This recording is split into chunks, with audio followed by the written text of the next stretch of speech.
अध्याय 112 कपिला महात्म्य उभय तोमुखी गोदान हेम कुंभदान और पुराण की प्रशंसा। पुरोहित होता जी कहते हैं, महाराज अब मैं कपिला के भेद तथा उभयमुखी गोदान का वर्णन करता हूँ, जिसे पूर्व काल में पृथ्वी के पूछने पर भगवान वराह ने किया था। पृथ्वी ने पूछा, प्रभो आपने जिस कपिला गौ की बात कही है तथा आपके द्वारा जिसका उत्पादन हुआ है वह हेमधेनु सदा पुण्यमयी है। प्रभो उसके कितने और क्या लक्षण हैं तथा स्वयंभू ब्रह्मा जी ने स्वयं कितने प्रकार की कपिलाएं बतलाई हैं। माधव दान करने पर ये कपिला गौ किस प्रकार का पुण्य प्रदान कर सकती है।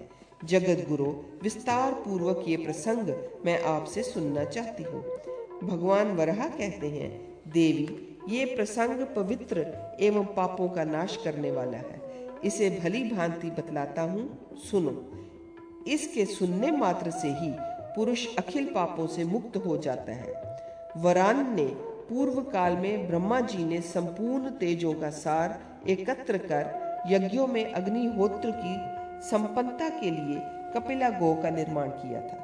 वसुंधरे कपिला गौ पवित्रों को पवित्र करने वाली, मंगलों को मंगल तथा पुण्यों में परम पुण्यमयी है। तप इसी का रूप है। व्रतों में ये उत्तम व्रत, दानों में ये उत्तम दान तथा निधियों में ये अक्षय निधि है। पृथ्वी में गुप्त रूप से या प्रकट रूप से जितने पवित्र तीर्थ हैं एवं संपूर्ण लोक में ब्राह्मण, क्षत्रिय एवं वैश्य प्रभृति द्विजातियों द्वारा सायंकाल और प्रातःकाल अग्निहोत्र आदि हवन की जो भी क्रियाएं हैं वे सभी कपिला गाय के घृत, क्षीर तथा दही से होती हैं। विधि पूर्वक मंत्रों का उच्चारण कर इनमें व्याप्त घृत से जो हवन करता है या अतिथि की पूजा करता है वह सूर्य के समान प्रकाशमान विमानों पर चढ़कर सूर्य मंडल के मध्य भाग से होते हुए विष्णु लोक में जाता है। अनंत रूपिणी कपिला धेनु में सिद्धि और बुद्धि देने की पूर्ण योग्यता है। संपूर्ण लक्षणों से लक्षित जिन कपिला धेनुओं का पहले वर्णन किया गया है वे सभी महान ऐश्वर्य से संपन्न हैं। उनकी कृपा से निश्चय ही मानवों का उद्धार हो जाता है। जिनमें कपिला के एक भी लक्षण घटित हो, ऐसी स्थिति में संपूर्ण पापों का नाश करने वाली कपिला धेनु को सर्वोत्तम कहा गया है। ऐसी कपिला के पूंछ, मुख और रोम सब अग्नि के समान माने जाते हैं। वह अग्निमयी कपिला देवी स्वर्णख्या बताई जाती है।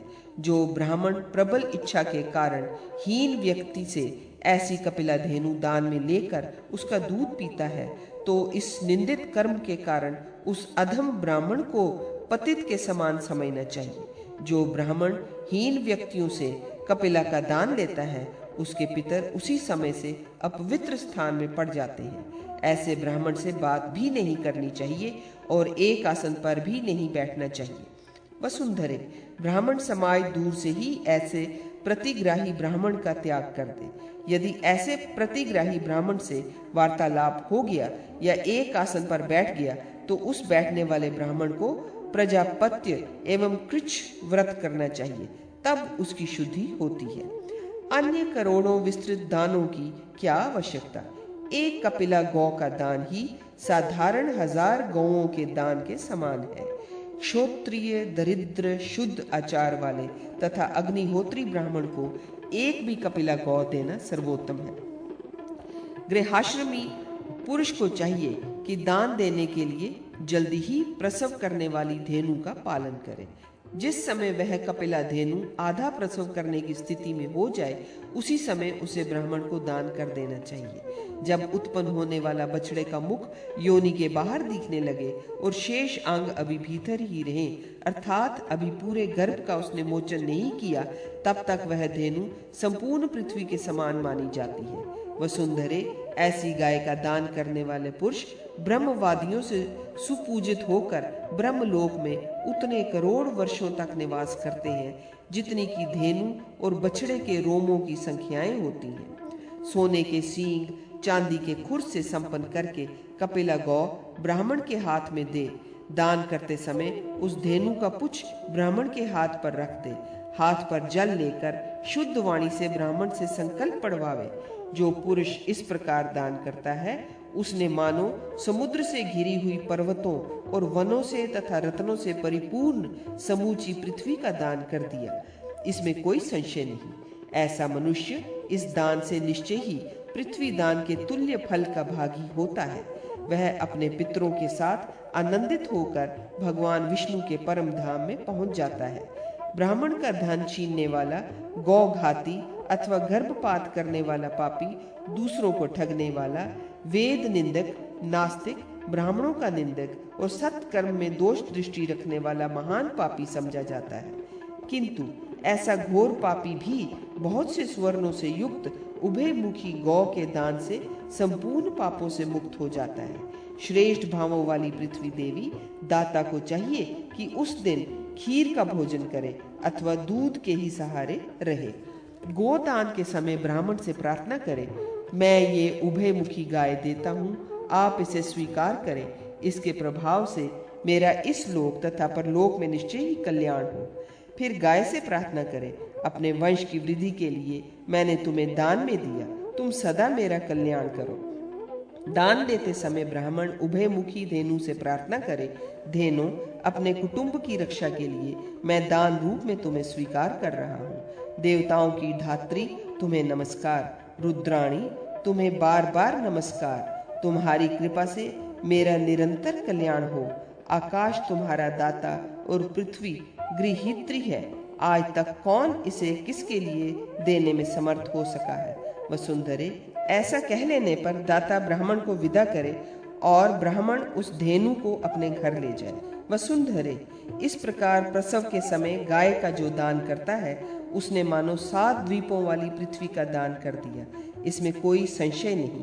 चंद्रमा के समान मुख वाली, सूक्ष्म मध्य भाग वाली, तपाए हुए स्वर्ण वर्ण की कपिला गौ की प्रसव करते समय संपूर्ण देव समुदाय निरंतर स्तुति करता है।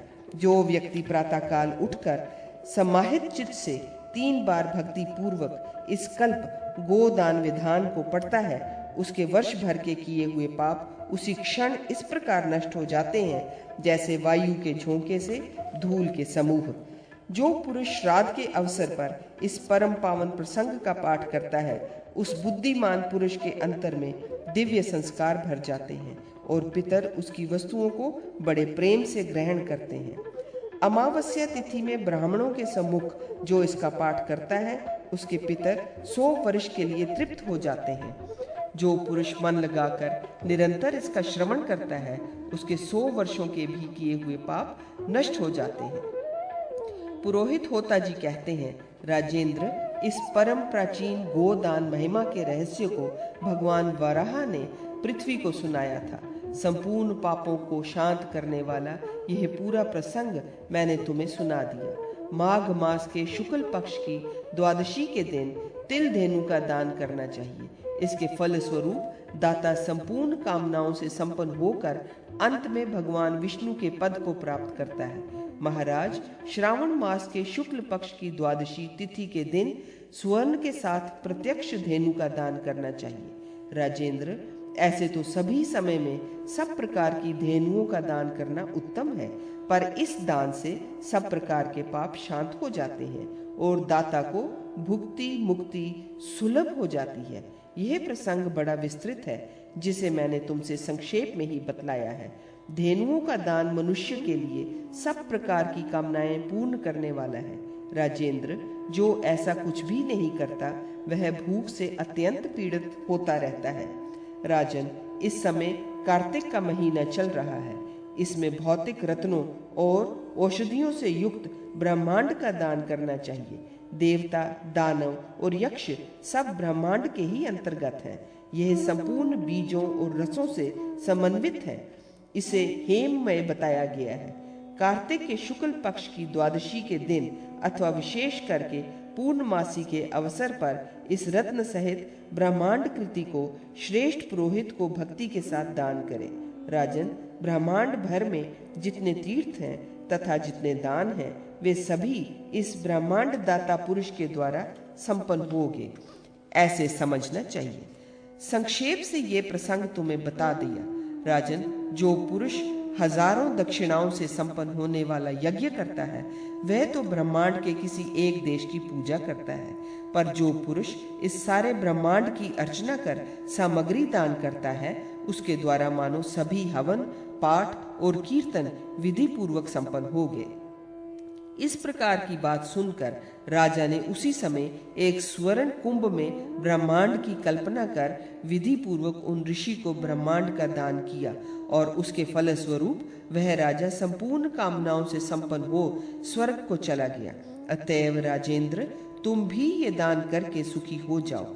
वशिष्ठ जी के ऐसा कहने पर उस राजा ने भी ऐसा ही किया। फिर उन्हें वह परम सिद्धि प्राप्त हुई जिसे पाकर मनुष्य कभी सोच ही नहीं करता। भगवान वराह कहते हैं, देवी, ये संहिता संपूर्ण इच्छाओं को पूर्ण करने वाली है। इसका तुम्हारे सामने वर्णन कर दिया। वरारोहे वराह नाम से प्रसिद्ध इस संहिता में अखिल पातकों को नष्ट करने की शक्ति है। सर्वज्ञ परम प्रभु से ही इसका उद्भव हुआ था। तत्पश्चात ब्रह्मा जी उसके विशेषज्ञ हुए। ब्रह्मा जी ने इसे अपने पुत्र पुलस्त्य जी को बताया। पुलस्त्य जी ने परशुराम जी को, परशुराम जी ने अपने शिष्य उग्र को, और उग्र ने मनु को इसकी शिक्षा दी। यह तो पूर्व कल्प की बात हुई। अब भविष्य की बात सुनो। धराधरे, तुम्हारी कृपा से कपिल आदि सिद्ध पुरुष तपस्या करके इसे जानने में समर्थ होंगे।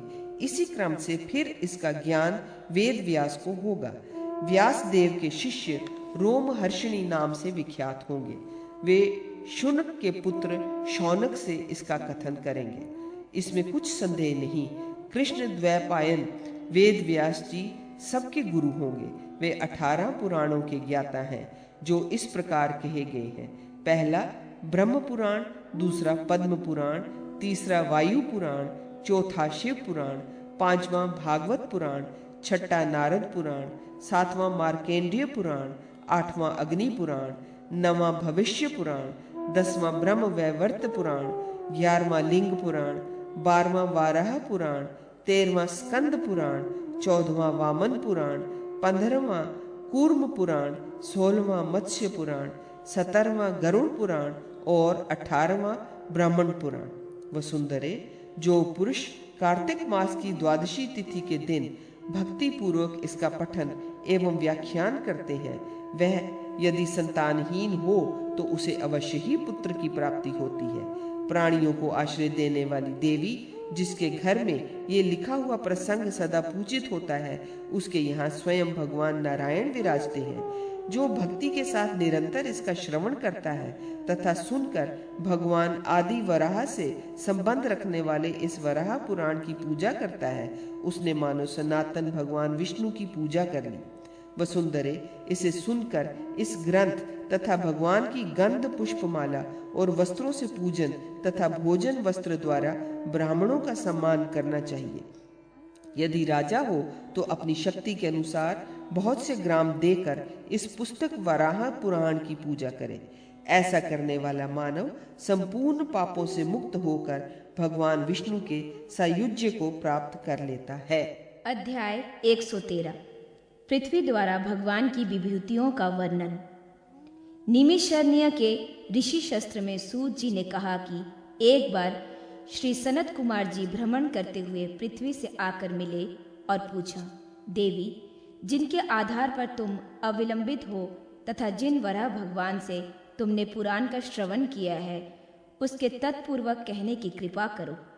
ब्रह्मपुत्र सनत कुमार की बात सुनकर पृथ्वी ने उनसे इस प्रकार कहना आरंभ किया। पृथ्वी बोली, विप्रेंद्र, भगवान विभूति का यह विषय अत्यंत गोपनीय है। जिस समय संसार में चंद्रमा, अग्नि, सूर्य और नक्षत्र इन सभी का अभाव था, सभी दिशाएं स्तंभित थी, किसी को कुछ भी ज्ञान नहीं था, न पवन की गति थी, न अग्नि और विद्युत ही अपना प्रकाश फैला सकते थे।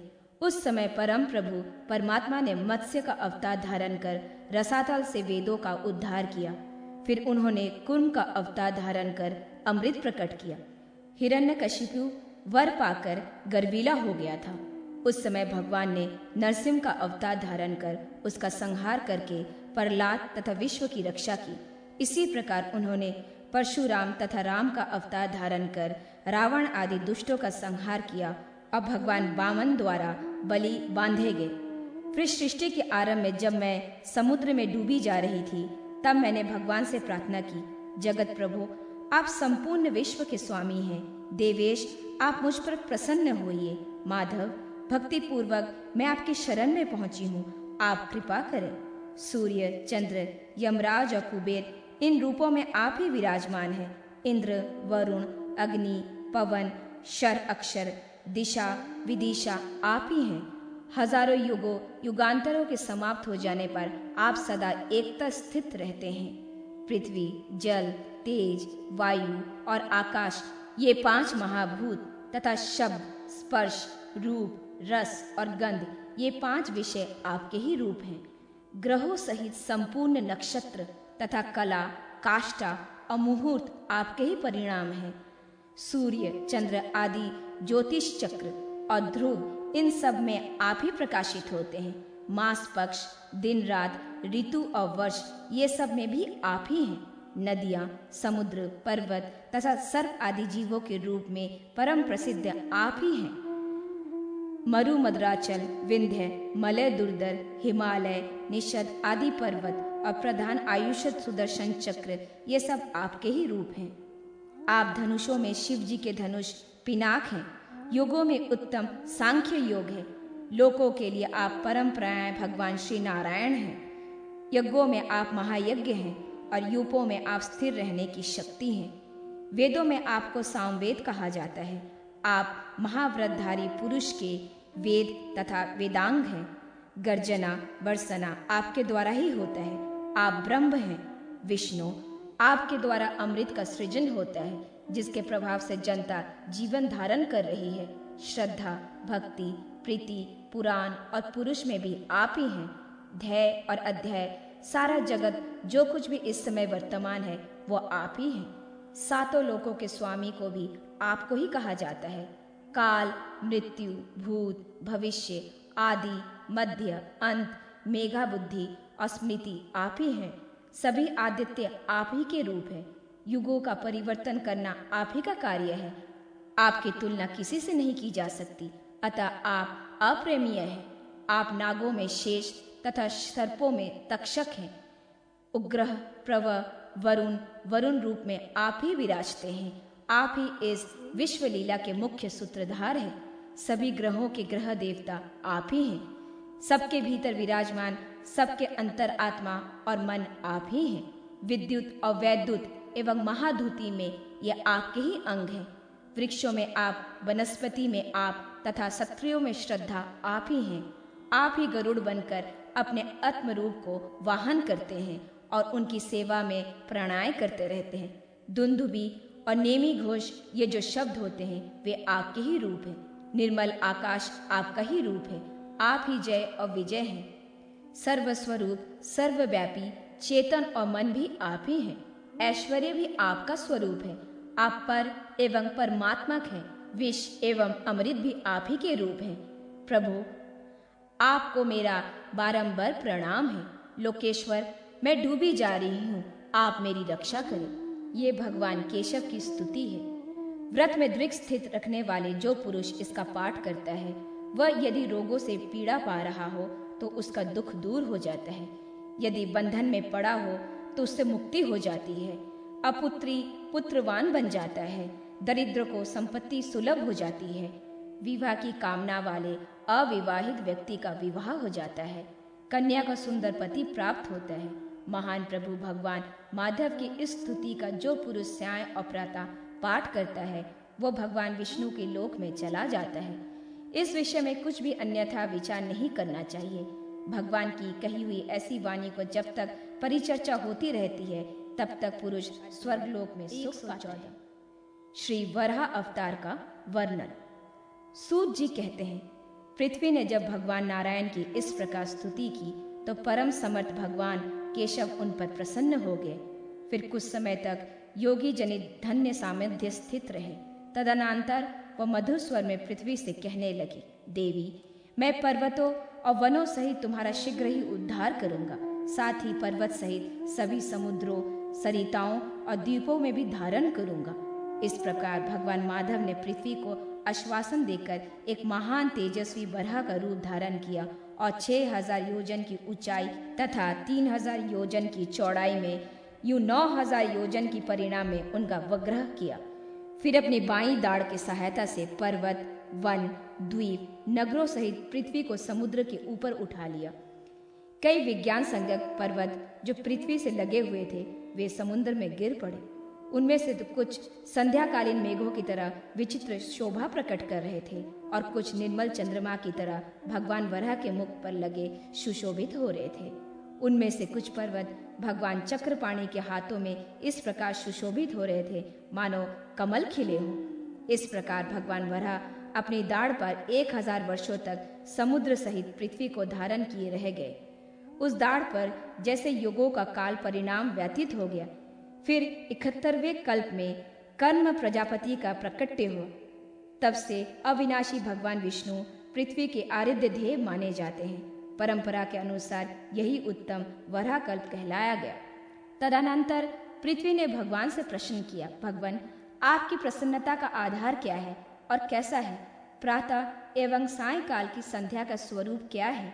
भगवान पूजा में आह्वान, स्थापन और विसर्जन कैसे किए जाते हैं तथा आधर्द्य, पाद्य, मधुपर्क, स्नान की सामग्री, अग्रु, चंदन, धूप कितने प्रणाम के ग्रह हैं?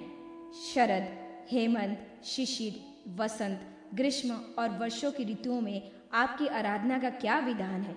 उस समय उपयोग करने योग्य जो पुष्प और फल है तथा करने योग्य और ना करने योग्य तथा शस्त्र से निश्चित जो कर्म है उन्हें बताने की कृपा करें। ऐश्वर्यवान पुरुष कर्मों का भोग करते हुए आपको कैसे प्राप्त कर सकते हैं? कर्मों तथा उनके फलों का दूसरों में कैसे संक्रमण होता है ये भी आप कृपा कर बताइए। पूजा का क्या प्रमाण है? प्रतिमा की स्थापना किस प्रकार और किस प्रमाण से होनी चाहिए? भगवान उपास की क्या विधि है और उसे कब किया जाए? शुक्ल, पीत और रक्त वस्त्रों को किस प्रकार धारण करना चाहिए? उन वस्त्रों में कौन सा वस्त्र किनके लिए हितकारक होता है? प्रभु आपके लिए फल, शाक आदि कैसे अर्पण किए जाए? धर्मवत्सल मंत्र के द्वारा आमंत्रित करने पर आए हुए देवताओं के लिए शास्त्र अनुकूल कर्म का अनुष्ठान कैसे हो? प्रभु भोजन कर लेने के बाद कौन सा धर्म कर्म अनुष्ठ्य है तथा जो लोग एक समय भोजन कर आपकी उपासना करते हैं, आपके मार्ग का अनुसरण करने वाले उन व्यक्तियों को कौन सी गति प्राप्त होती है? भगवान कृच और शांतपन व्रत द्वारा आपकी उपासना करते हैं तथा जो वायु आहार करके भगवान श्री कृष्ण की उपासना करने वाले हैं उन्हें कौन सी गति मिलती है? प्रभु आपकी भक्ति में व्यवस्थित रहकर बिना लावण्य के भोजन करके आपकी आराधना जो करते हैं तथा जो आपकी भक्ति करते हुए प्रियव्रत रखते हैं और माधव जो प्रतिदिन गौ को ग्रास देकर आपकी शरण में आते हैं, प्रभु उन्हें कौन सी गति मिलती है? भिक्षा पर जीविका चलाकर गृहस्थ धर्म का पालन करते हुए जो आपकी ओर अग्रसर होते हैं तथा जो आपके कर्मों में प्रणय रहकर आपके क्षेत्र में प्राण त्यागते हैं, वे महाभाग किन लोगों में जाते हैं? जो पंच अग्नि साधन कर उसका फल भगवान माधव को समर्पण करते हैं तथा जो पंच अग्नि व्रत में अथवा कष्ट में शैया पर रहकर भगवान अच्युत का दर्शन करते हैं, वे किस उत्तम गति को पाते हैं? श्री कृष्ण आपके भक्त जो लोग गौशाला में शयन करते हैं, आपके शरणागत बने रहते हैं तथा शाकाहार करके आप भगवान अच्युत की ओर अग्रसर होते हैं, उनकी कौन सी गति निश्चित है? भगवान जो मानव कर्ण भक्षण करके तथा पंच गव पान करके आप माधव की शरण ग्रहण करते हैं, जो यव के आहार तथा गोमय पीकर आपकी उपासना करते हैं, नारायण उनके लिए वेदों में कौन सी गति एवं विधि निर्दिष्ट है? जो यावक खाकर आपकी उपासना करते हैं तथा आपकी सेवा में सदा संलग्न रहकर दीप को सिर से प्रणाम करके आपकी अर्चना करते हैं एवं जो प्रतिदिन आपके चिंतन में रहकर दुग्ध आहार करते हैं, वो कौन सी गति पाते हैं? आपके चिंतन में जो समय व्यतीत करने वाले तथा आश्वासन व्रत करके आपकी सदा उपासना करने वाले, उन्हें कौन सी गति सुलभ होती है? भगवान भक्ति प्रणाय में जो विद्वान व्यक्ति दूर्वा आहार करके आपकी उपासना करते हैं एवं आपके धर्म गुण का आचरण करते हुए प्रतिपूर्वक घुटनों के बल बैठकर आपकी अर्चना करते हैं, उन्हें कौन सी गति मिलती है? ये सब आप बताने की कृपा करें। भगवान, पृथ्वी पर सोने वाला तथा पुत्र, स्त्री और घर से सदा उदासीन होकर जो आपकी शरण में चला आता है, देवेश्वर, उसे कौन सी सिद्धि मिलती है, ये बताने की कृपा कीजिए। माधव, आप संपूर्ण रहस्यों के ज्ञाता, विश्वपिता और संपूर्ण धर्मों के निर्णायक हैं। अतः योग और संख्या से निर्हित, सर्वविहित तथा निर्युक्त उपदेश आप ही कर सकते हैं। जो कृष्ण नाम का कीर्तन तथा ओम नमो नारायण कहकर आपकी उपासना करते हैं, उन्हें कौन सी गति मिलती है, आप कृपा पूर्वक ये भी बताइए। भगवान, मैं आपकी शिष्या और दासी हूँ, भक्ति भाव से आपकी शरण में उपस्थित हूँ। जगत गुरु, आप मुझ पर कृपा करें।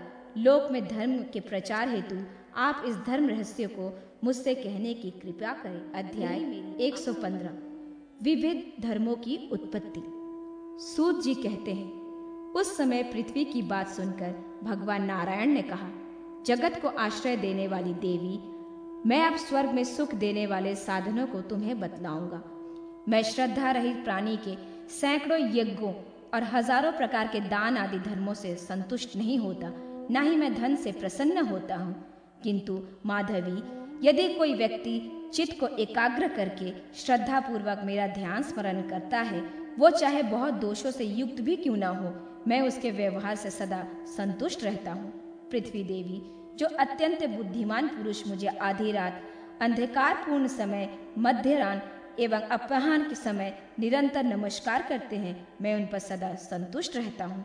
मेरी भक्ति में व्यवस्थित चित्त वाला भक्त कभी भक्ति से विचलित नहीं होता। द्वादशी तिथि के दिन मेरी भक्ति में तत्पर रहकर जो लोग उपवास करते हैं, मेरी भक्ति का प्रणय में वो पुरुष मेरा साक्षात दर्शन प्राप्त कर लेता है। सुंदरी, जो ज्ञानवान और गुणज्ञ तथा जिनका हृदय भक्ति से ओतप्रोत है, ऐसे मनुष्य इच्छा अनुसार स्वर्ग में वास करते हैं। सुमुखी, मुझे पाना बड़ा कठिन है, थोड़ा प्रयास से मुझे कोई प्राप्त नहीं कर सकता। माधवी, भक्त जिस कर्मों के फलस्वरूप मेरा दर्शन पाते हैं, अब उन कर्मों को मैं तुमसे वर्णन करता हूँ। जो श्रद्धालु व्यक्ति द्वादशी तिथि के दिन उपवास करते हैं, वे मेरा दर्शन प्राप्त कर लेते हैं। जो उपवास करके हाथ में एक अंजलि जल लेकर ओम नमो नारायण कहकर सूर्य की ओर देखते हुए जल से उनका आधर्य प्रदान करते हैं, उनकी अंजलि से जल की जितनी बूंदें गिरती है, उतने हजार वर्षों तक वे स्वर्गलोक में प्रतिष्ठा प्राप्त करते हैं। देवी, जो धर्मात्मा पुरुष द्वादशी तिथि के विधि के साथ तंत्र पूर्वक मेरी उपासना करते हैं तथा श्वेत पुष्पों तथा सुगंधित धूप से मेरी अर्चना करते हैं और मंदिर में मेरी स्थापना कर पूजा करते हैं, उन्हें जो गति मिलती है वो सुनो। वसुंधरे, उज्जवल वस्त्र धारण कर मंत्रों उच्चारण पूर्वक मेरे सिर पर पुष्प अर्पण करना चाहिए। मंत्रों के भाव इस प्रकार है। भगवान श्रीहरि परम पूज्य एवं मान्य पुरुष है, वे पुरुषों को स्वीकार करें एवं मुझ पर प्रसन्न हो जाएं। भगवान विष्णु व्यक्त और अव्यक्त गंध को स्वीकार करने वाले हैं, ऐसे भगवान विष्णु के लिए मेरा बारंबार नमस्कार है। वे सुगंधों को पुनः पुनः स्वीकार करें। भगवान अच्युत अपनी शरण में आए इस भक्त को बात सुनकर प्रसन्न हो जाते हैं, उन्हें मेरा नमस्कार है। वे सूक्ष्म गंध तथा मेरे द्वारा अर्पित किए हुए धूप को ग्रहण करें। जो मेरे उपासक शस्त्रों का श्रवण करके मेरे लिए ही कार्य संपादन करता है, वो मेरे लोक में जाने का अधिकारी है, वहां पर 4 भुजा वाला होकर शोभा पाता है। देवी, जो मंत्र द्वारा मेरी पूजा करता है, वह मुझे बड़ा प्रिय लगता है। तुम्हारी प्रसन्नता के लिए ये सब उत्तम प्रसंग मैंने तुम्हें कह सुनाया। सांवा, सत्तू, गेहूं, मूंग, धान, यव, तीना और कुंगी ये परम पवित्र अन्न है। जो मेरे भक्त पुरुष इन्हें खाते हैं, उन्हें शंख, चक्र, हल और मूसल आदि सहित मेरे चक्रव्यूह स्वरूप का सदा दर्शन होता है। वसुंधरे, अब मोक्षकामी ब्रह्म का कर्म बतलाता हूँ, उसे सुनो। मेरे उपासक ब्रह्म को अध्यान पानी आदि 6 कर्मों में निहित रहकर अहंकार से सदा दूर रहना चाहिए। उसे लाभ और हानि की चिंता छोड़कर इंद्रियों को वश में रखकर भिक्षा का आहार पर जीवन व्यतीत करना चाहिए। उसे सदा मुझे प्रीति वाले कर्म करने चाहिए और पुनीशुता आदि से सर्वथा दूर रहना चाहिए। शस्त्र अनुसार करे। बालक, युवा और वृद्ध सबके लिए समान धर्म है। वसुंधरे, एकाग्र चित्त होना चाहिए। इंद्रियों को वश में रखना और इष्टपूर्वक कर्म करना, वेदोक्त ज्ञानों का अनुष्ठान, बगीचा लगाना, कूप, तालाब आदि का निर्माण करना ब्रह्म का स्वाभाविक गुण होना चाहिए। ऐसा करने वाला ब्रह्म मुझे प्राप्त कर लेता है। अब मेरी उपासना में तत्पर रहने वाले मध्य श्रेणी के क्षत्रिय का कर्तव्य धर्म का वर्णन सुनो। वो दान देने में शूर, कर्म की जानकारी रखने वाला, यज्ञों में परम कुशल, पवित्र क्षत्रिय, मुझसे संबंध रखने वाले कर्मों को ज्ञानवान तथा अहंकार से शून्य होना चाहिए। वो थोड़ा बोले, दूसरों के गुणों को समझे, भगवान में सदा प्रीति रखे, विद्या गुरु से किसी प्रकार के मन में द्वेष न करे तथा कभी भी कोई निंदित कर्म न करे। उसे स्वागत सत्कार आदि करने में कुशल तथा ऋणकिप्ता से दूर रहना चाहिए। देवी, इन गुणों से संपन्न क्षत्रिय भी मुझे निसंदेह प्राप्त कर लेता है। वसुंधरे, अब मैं अपनी उपासना तथा भक्ति में संलग्न रहकर वैश्यों के कर्म को बतलाता हूँ। मेरे भक्ति मार्ग का नित्य विलंब वैश्य का धर्म है। उनके मन में धन के प्रति विशेष लोभ, लाभ और हानि के भाव नहीं उठने चाहिए।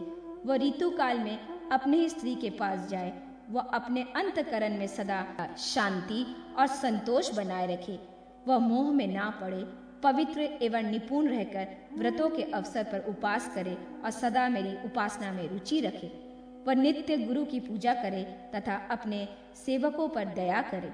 इस प्रकार लक्षणों से संपन्न जो वैश्य अपने कर्मों का संपादन करता है, उसके लिए ना तो मैं कभी अदृश्य होता हूँ, ना ही वो कभी मेरे लिए, अर्थात मेरा और उसका सदा साक्षात संबंध बना रहता है। माधवी, अब मैं शूद्र के उन कर्मों का वर्णन करता हूँ जिनका संपादन करके वह मुझे प्राप्त करते हैं। जो शूद्र दंपति, स्त्री और पुरुष दोनों मेरी उपासना सदा भक्ति भाव से करने वाले हो, भागवत, मातु न्याय, देश और काल की जानकारी रखते हो, रजोगुण और तमोगुण के प्रभाव से मुक्त हो, अहंकार रहित, शुद्ध हृदय, अतिथि सेवा, विनम्र तथा सबके प्रति श्रद्धालु, अति पवित्र, लोभ और मोह से दूर और बड़ों को सदा सादर नमस्कार करने वाले एवं मेरे स्वरूप का ध्यान करने वाले हो, तो मैं हजारों ऋषियों को छोड़कर उन्हीं पर रिझ जाता हूँ। देवी, तुमने इन चारों वर्ण के कर्म पूछे थे, मैंने उनका वर्णन कर दिया है। देवी, इस प्रकार मेरी उपासना से संबंध रखने वाले गुणों का जिसने भक्ति के साथ अनुष्ठान कर लिया, वो मुझे पाने का अधिकारी है। अब क्षत्रियों के लिए आचार्य दूसरे कर्म बतलाता हूँ, उसे सुनो। वसुंधरे, ये ऐसे कर्म है जिसके लिए प्रभाव से उसे योग सुलभ हो जाता है। वह लाभ और हानि का त्याग कर, मोह और काम से अलग होकर, शीत और उष्ण से दूर रहकर लाभ और हानि की चिंता न करे। तिक्त, कटु, मधुर, खट्टा, नमकीन, काश्य स्वाद वाले पदार्थ भी उसे नहीं खानी चाहिए। उत्तम सिद्धि प्राप्त हो, उसकी भी उसे अभिलाषा नहीं करनी चाहिए। भार्य, पुत्र, माता, पिता, ये सब मुझे सेवा के लिए मिले हैं। मन में ऐसे भाव न रखे, पर इनमें भी आसक्त न रहकर सदा मेरी भक्ति में तत्पर रहे।